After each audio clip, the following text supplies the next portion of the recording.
Hello friends, welcome to Devi's kitchen. இன்றைக்கி சோளா பூரி எப்படி செய்கிறதுன்னு பார்க்கலாம். நார்மலாகவே பூரினாலே எல்லாருக்குமே ரொம்ப ரொம்ப பிடிக்கும். இதில் சோளா பூரினா இன்னமும் எல்லாருக்கும் ரொம்ப பிடிக்கும். இது நல்ல புஷ்ஷுன்னு சாஃப்டாக ரொம்ப நல்ல டேஸ்ட்டாக ரொம்ப சூப்பராக இருக்கும். இதுக்கு சைட் டிஷ்ஷாக chana masala, chicken gravy, mutton குழம்பு இந்த மாதிரிலாம் வச்சு சாப்பிடும்போது ரொம்ப அட்டகாசமாக இருக்கும். வாங்க எப்படி செய்கிறதுன்னு பார்க்கலாம். அதுக்கு ஒரு மிக்சிங் பவுலில் 3 கப் மைதா மாவு போட்டுக்கோங்க. இது வந்து 1/2 kg. நீங்கள் மைதா மாவு ஃபுல்லாக வேணாம்னு நினச்சிங்கன்னா பாதி மைதா மாவு பாதி கோதுமை மாவு கூட போட்டுக்கலாம், அதுவும் நல்லாயிருக்கும். அடுத்ததாக இதில் 4 டேபிள் ஸ்பூன் ரவை போட்டுக்கோங்க. அடுத்து 2 டேபிள் ஸ்பூன் சர்க்கரை, 1/2 டீஸ்பூன் பேக்கிங் சோடா.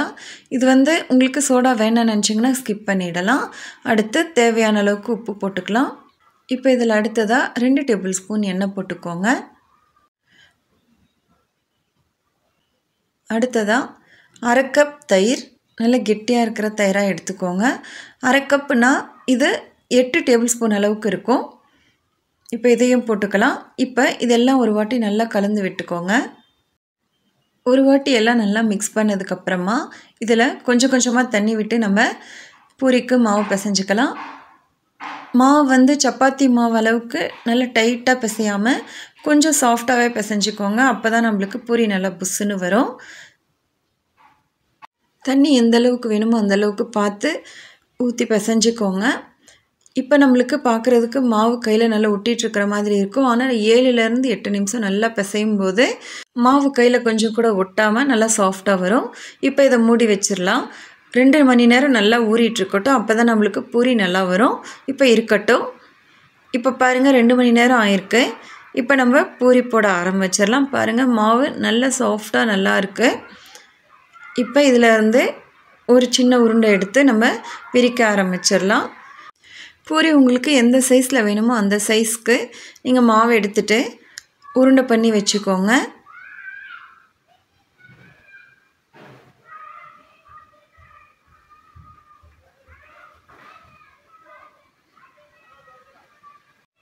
மாவு இந்த மாதிரி நல்லா உருண்டை பண்ணினதுக்கப்புறமா பூரி விரிக்கிற கட்டை மேலே கொஞ்சமாக மாவு தெளிச்சிட்டு இந்த உருண்டையை வச்சு லைட்டாக அழுத்தி விட்டுருங்க.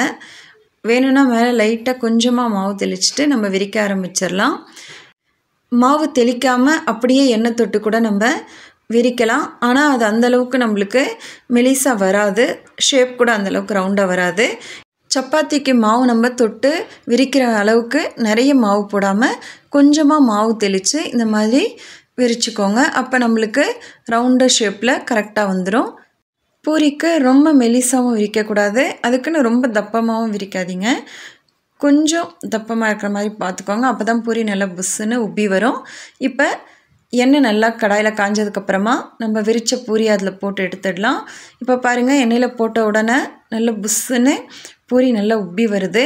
லைட்டாக இந்த மாதிரி அழுத்தி விடுங்க. இன்னமும் நல்லா ஸ்டவ்வை ஹை ஃப்ளேமில் வச்சுட்டு பூரியை போடுங்க. அப்போ தான் நம்மளுக்கு எண்ணெய் நல்லா காஞ்சிருந்தால் தான் பூரி நல்லா புஷ்ஷுன்னு வரும். இல்லைனா எண்ணெய் குடிச்சிரும், அப்புறம் நம்மளுக்கு திகட்டிரும், சாப்பிட முடியாது. ஒரு பக்கம் நல்லா கோல்டன் ப்ரௌன் கலரில் வெந்ததுக்கப்புறமா பூரியை திருப்பி போட்டுக்கோங்க. பூரி பாருங்கள் கோல்டன் ப்ரௌன் கலரில் நல்லா உப்பி ரொம்ப அருமையாக சூப்பராக வந்திருக்கு. சூப்பரான சோளா பூரி ரெடி ஆயிடுச்சு. இந்த வீடியோ உங்களுக்கு பிடிச்சிருந்ததுன்னா லைக் பண்ணுங்கள், உங்கள் ஃப்ரெண்ட்ஸோடு ஷேர் பண்ணுங்கள். அப்படியே நம்ம சேனலை சப்ஸ்கிரைப் பண்ணுங்கள். நீங்கள் வீட்டில் இந்த டிஷ்ஷை செஞ்சு பார்த்துட்டு எப்படி இருக்குன்னு கமெண்ட்டில் சொல்லுங்கள்.